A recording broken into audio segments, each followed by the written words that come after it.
Beyoncé, if you're watching us, please come to Lille, come back. Come back. Come back. Please come back. Oui, ce serait incroyable.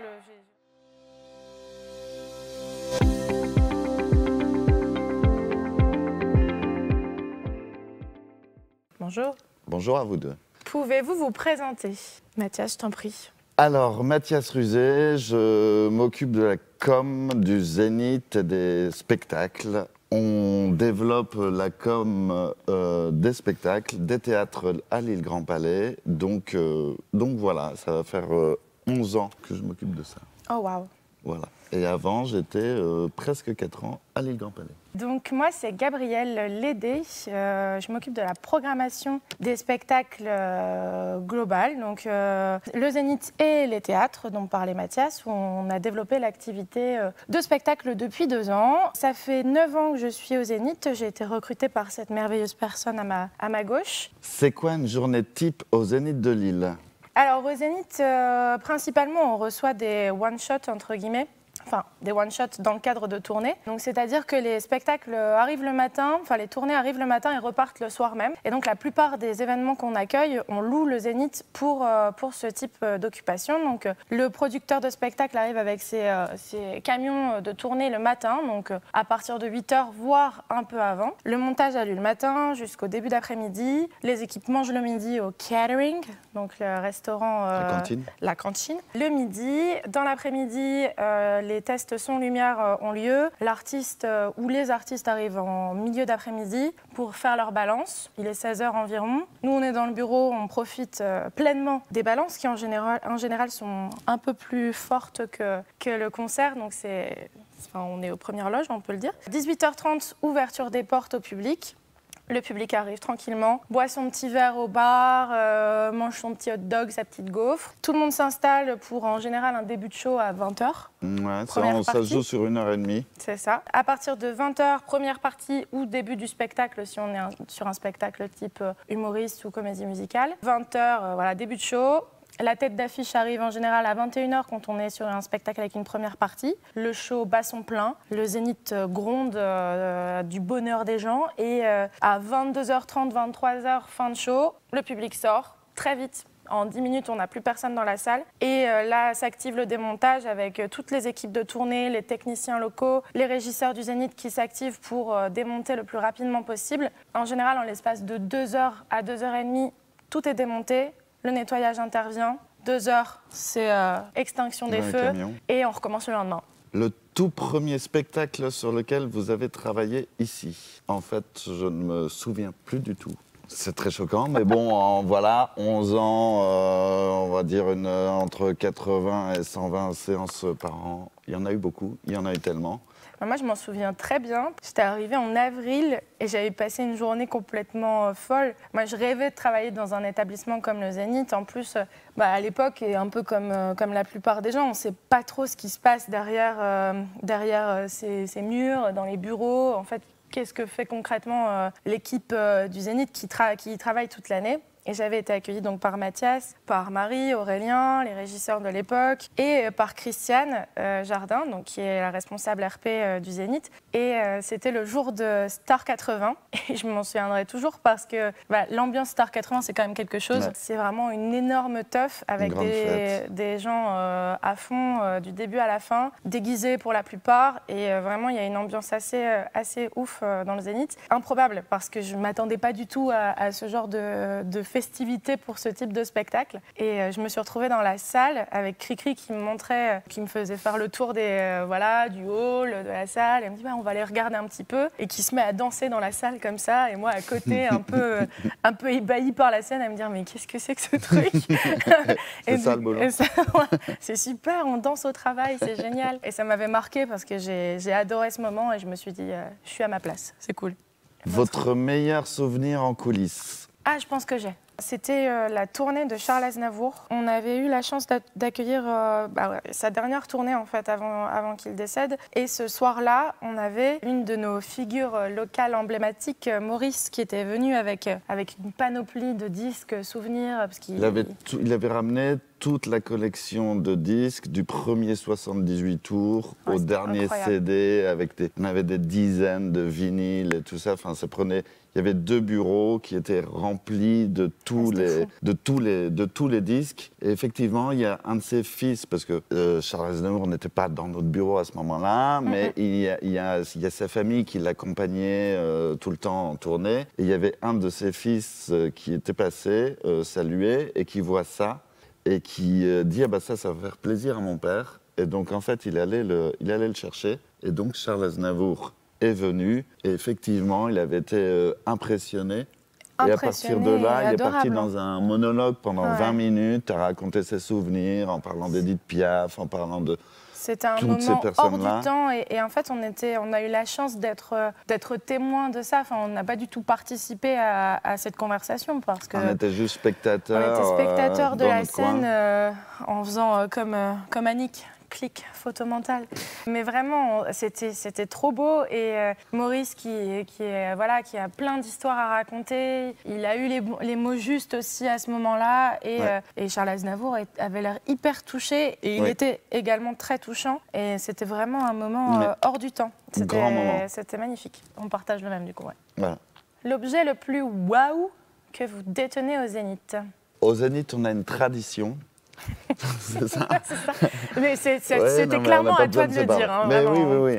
Vraiment, c'est ton histoire. On a une tradition qui est de faire signer des cadres, des photos aux artistes qui passent. Donc voilà, c'est une belle photo, c'est pas forcément une photo de live, et sur laquelle ils mettent des dédicaces. Alors ça va de la petite signature au roman, tout ça, ou vraiment à l'œuvre graphique. On a vraiment une très belle collection aujourd'hui de pratiquement 300 cadres. Moi, je suis en charge donc de leur transmettre. Et il y a un artiste, Elton John pour pas le citer, donc j'avais donné ça à son garde du corps qui était planté assis devant sa loge, faire le barrage. Mais bon, moi je lui donne le cadre, je lui donne le stylo, très gentiment il le prend, il me dit qu'il va le mettre dans sa loge, qu'il va le signer, il n'y a pas de souci. Et à la fin, nous on était après au bureau avec le producteur français, avec toute l'équipe, tout ça, et à la fin je vais récupérer le cadre, parce que pour moi c'était un peu une fierté d'avoir Elton John et j'avais hâte de découvrir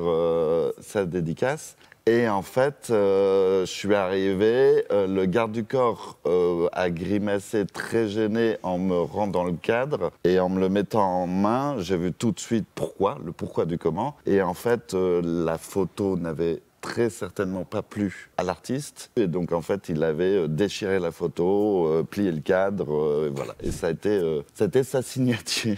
Donc voilà, donc depuis, on est fâché avec Elton, mais moi, je suis prêt à... Il en parle régulièrement, hein. Il est vraiment... moi, il t'en veut. Hein. Je suis prêt à tirer un trait sur toute cette histoire. Mais en tout cas, je l'ai gardé, on l'a au Zénith, et pour moi, c'est la dédicace d'Elton John. Et on s'en rappelle, on a transformé un moment gênant plutôt en un bon souvenir. C'est une bonne running blague. Et il y a un autre objet quand même, je pense, assez emblématique et on a énormément de chance de l'avoir. Je sais que tu vois, je me doute que...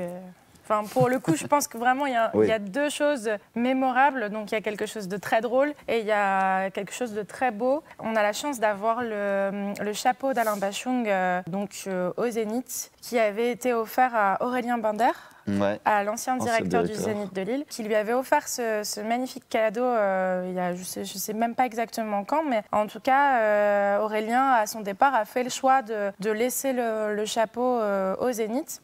Et donc, en considérant que c'est un cadeau pour le Zénith et pas pour lui. Donc, plutôt hyper classe de sa part. Et ça nous laisse donc cette belle pièce hyper emblématique au Zénith qui trône dans le bureau sous un... Et ça impressionne toujours les personnes des productions, des promoteurs qui passent dans le bureau en se disant, parce que c'est un chapeau hyper reconnaissable, on sait tout de suite que c'est Bachung et ils sont toujours étonnés de voir qu'on détient un exemplaire au Zénith de Lille. Petite fierté. Ouais. L'artiste que vous adoreriez accueillir? Même si elle est déjà venue, mais je n'étais Oui. pas encore là, malheureusement. Donc moi, Beyoncé, si tu nous regardes, on t'attend au Zénith de Lille. Parle-lui, dis-lui. Beyoncé, if you're watching us, please come to Lille, come back. Come back. Come back. Please come back. Oui, ce serait incroyable. J'ai vraiment très très peu d'espoir sur le sujet, mais on ne sait pas, un jour peut-être. Mais il faut savoir, il faut sachez que le Zénith de Lille a déjà eu la chance d'accueillir Beyoncé. On a même sa dédicace dans le bureau. C'est une dédicace assez sobre, mais malgré tout, elle existe. C'était pas moi, j'étais pas là. Ouais, mais elle fait partie de la collection. Elle est dans le bureau. Elle était venue en 2011, donc juste avant vraiment d'exploser avec son album et sa tournée I Am Sasha Fierce. Donc elle est venue en 2011 sur une tournée il me semble, ils avaient fait 3 dates en France pour roder le spectacle et Lille en faisait partie. C'était incroyable. Enfin, j'imagine. C'était mis en 3 mois, tout de suite en vente. Et il y a son cadre, Beyoncé, entre Johnny Hallyday et Leonard Cohen. Et moi, l'artiste que j'aimerais beaucoup accueillir, ce serait le groupe Dépêche Mode, qui est un de mes groupes favoris, qui ne fait que du stade et que j'aimerais voir dans une salle, dans une arena, dans un zénith. Une date qui vous a particulièrement marqué? Moi, il y en a 2. Il y a le Taratata qu'on a fait. Ah ouais. Parce que c'est un autre format. Moi, c'est une émission que j'affectionne beaucoup. C'est une super équipe, c'est un super animateur. On voit vraiment, ils ont une énergie. 2019, 2018 ou 2019. Ils sont venus à Lille, on a eu la chance de les recevoir. Comme je disais, c'est une super équipe. Il y avait un super plateau avec du Shady, Jonas, Souchon, Woolsey, Luciani, Carla Bruni. Il y avait même Vianney. Il y avait un plateau assez dingue. Et tous ces gens-là qui chantaient ensemble. C'était vraiment un format. Oui, Rodrigo Gabriela aussi. Super format, super équipe, super public. C'était vraiment un one-shot canon, super expérience. Ouais. On a eu, donc, dans un tout autre registre, on a quand même eu en quelques années 2 fois l'élection de Miss France au Zénith de Lille. Et ça, pareil, c'est un grand moment. C'est un grand moment et c'est vraiment une organisation complètement différente. Ça demande des jours de montage, la production vidéo, c'est complètement différent. C'est pas du tout les mêmes besoins. Donc c'est hyper intéressant à accueillir et c'est rigolo de se dire que le Zénith, il est représenté donc à la télé sur des émissions hyper connues et reconnues comme celle-ci et c'est assez fou. En fait, le truc, c'est qu'on vit du live et chaque saison, il y a des nouvelles tournées avec des surprises, il y a des moyens, il y a des innovations, il y a des... Maintenant, plus personnellement, je pourrais parler de Starmania, qui a été dingue. Quand je l'ai regardé, j'avais du mal après à me lever de mon siège. Je me suis dit, mais je veux le revoir tout de suite, en fait. Tellement les lumières sont dingues. Aujourd'hui, on connaît très bien, des dizaines d'années après, les musiques, les chansons. Ouais. Et là, c'est les lumières, il y a des brevets qui ont été déposés, il y a une scéno, Thomas Joly, qui fait les JO-là, qui a fait... c'est vraiment une production... comme il y en a peu. Quelle a été la situation la plus complexe à gérer? Après les attentats du 13 novembre, je pense. Oui. Alors, il y a les attentats et le Covid. Et le Covid. Et la période Covid. Voilà, c'est les 2 dans l'histoire du Zénith, c'est les moments qui ont été plus durs parce qu'on avait beaucoup de questions par rapport au public. Ouais. Nous-mêmes, il fallait qu'on aille s'informer, qu'on ait vraiment les bonnes infos au bon moment, à bien transmettre, parce qu'il y a aussi les producteurs, les promoteurs. Il y a vraiment une chaîne aussi qui est derrière tout ça et il y a une hiérarchie de l'information à respecter. Donc voilà, c'était il a fallu être assez agile. Ce qui est fou dans ces situations, tant pour la suite des attentats, il y a des spectacles qui ont été annulés, mais moi j'étais en alternance à l'époque, donc je l'ai vécu, je pense, clairement de beaucoup plus loin que toi, Mathias, mais ce qui m'avait impressionné à l'époque, c'est de voir à quel point et l'équipe Zénith, donc l'équipe interne, et les prestataires, la sécu, la boîte de sécurité, etc., à quel point ils faisaient preuve de sang-froid et de professionnalisme face à une situation qui était quand même terrifiante, dramatique, parce qu'en plus, le Bataclan,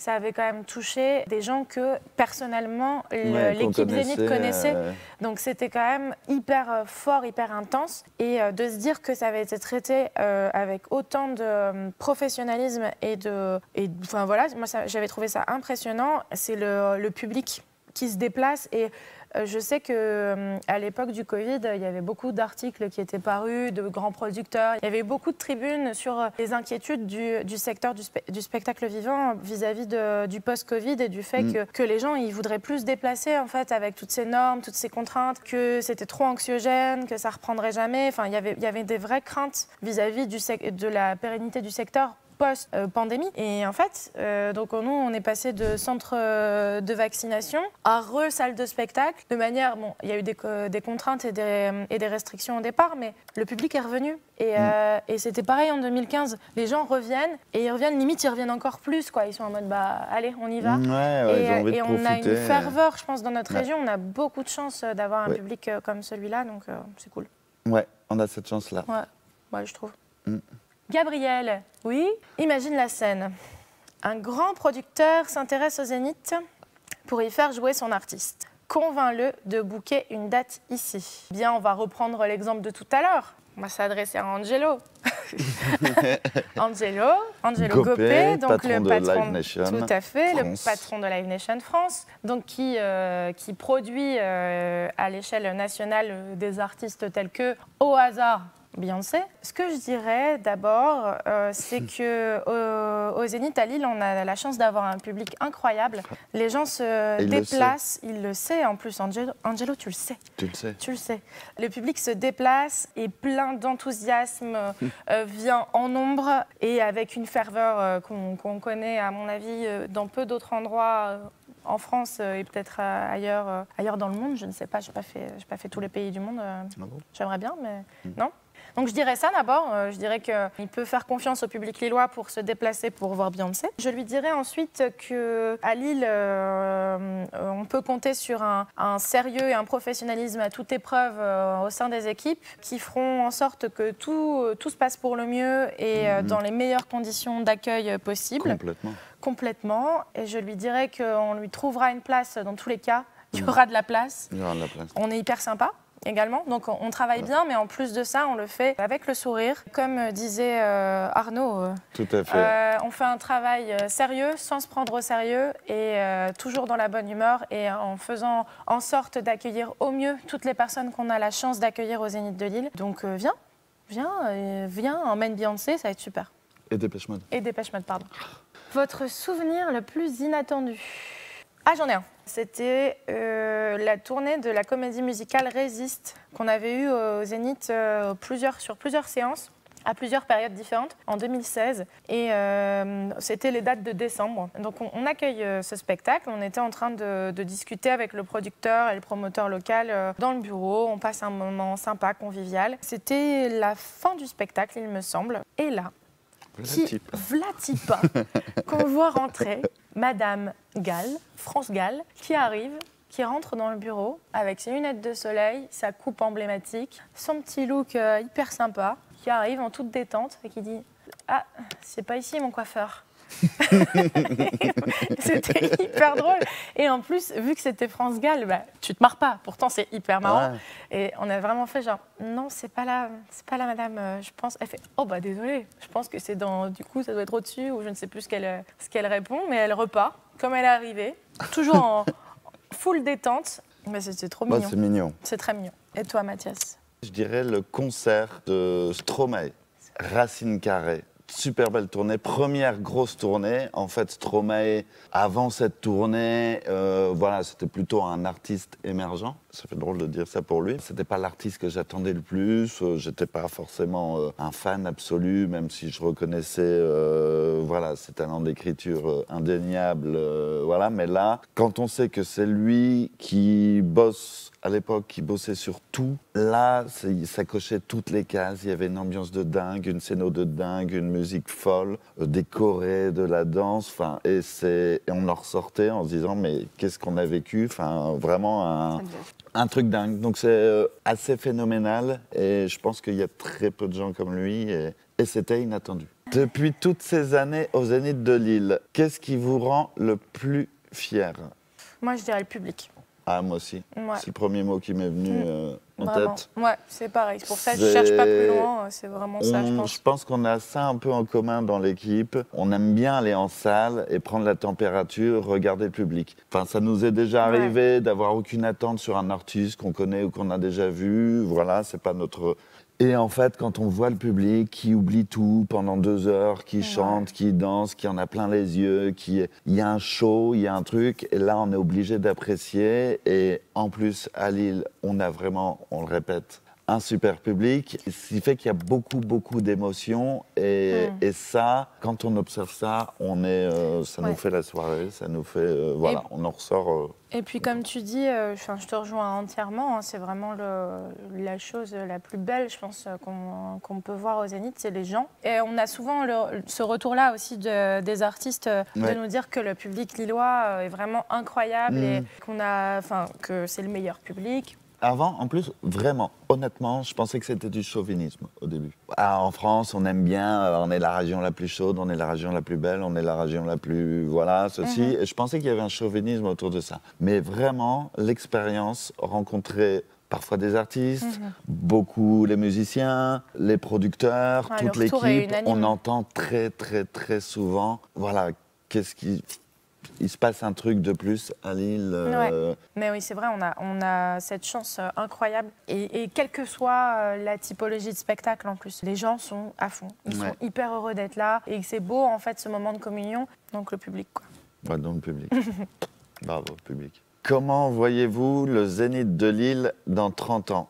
Moi, je pense on donnait peu cher de notre peau, justement, pendant les crises qu'on a développées tout à l'heure, les attentats, crise Covid. On a dit, les gens, il va se développer plus de digital. Voilà, les gens, il n'y aura plus beaucoup de rassemblements ou sous d'autres manières.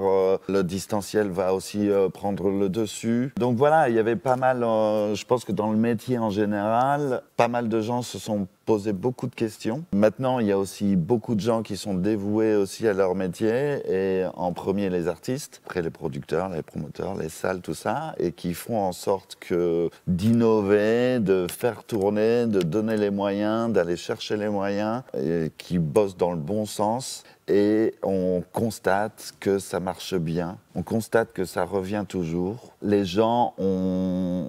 Depuis le Covid, on fait de très belles années au Zénith parce qu'il y a un beau boulot qui est fait en interne à la programmation, mais aussi parce que le public répond présent. Les gens viennent, les gens ont besoin de se voir, les gens ont besoin de se défouler, ont besoin de voir du live, à ressentir des choses, et ce sera jamais, c'est irremplaçable. En fait, pour moi, pendant les 30 années à venir, il y aura certainement des crises, il y aura des choses, il y aura des contextes, il y aura des difficultés. Mais il y a assez de monde qui tient à cette activité et qui donneront les moyens. Mais sinon, on aura besoin de se rassembler. Ça, je pense qu'effectivement, on peut compter là-dessus.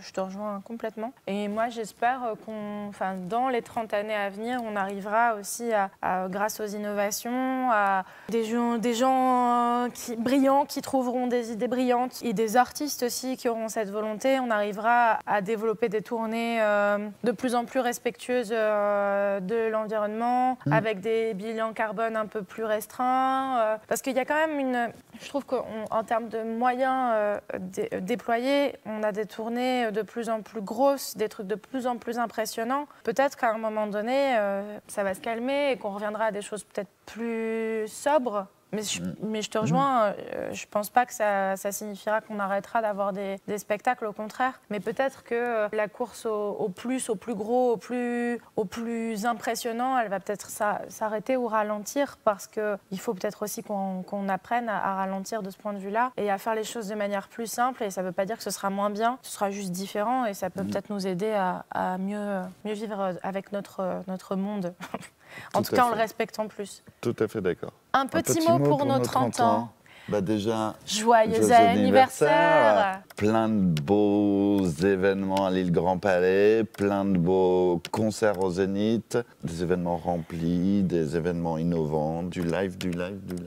un très joyeux anniversaire, plein de bonheur et de belles énergies aux équipes aussi, hein. Et nos équipes et les équipes qui nous accompagnent, les prestataires qui nous accompagnent, la sécurité, les secouristes, les hôtes et hôtesses, les barman, nos responsables bars, le nettoyage. Toutes les équipes internes, toutes les équipes externes qui font que l'île Grand Palais et Zénith sont ces belles maisons et qui font l'âme de ces deux lieux. On souhaite à tout le monde plein de bonheur. Ouais, plein de bonheur. Merci à vous de faire partie de notre histoire. Non, merci à vous. Ah oui, merci à vous. Merci à vous. Merci à vous.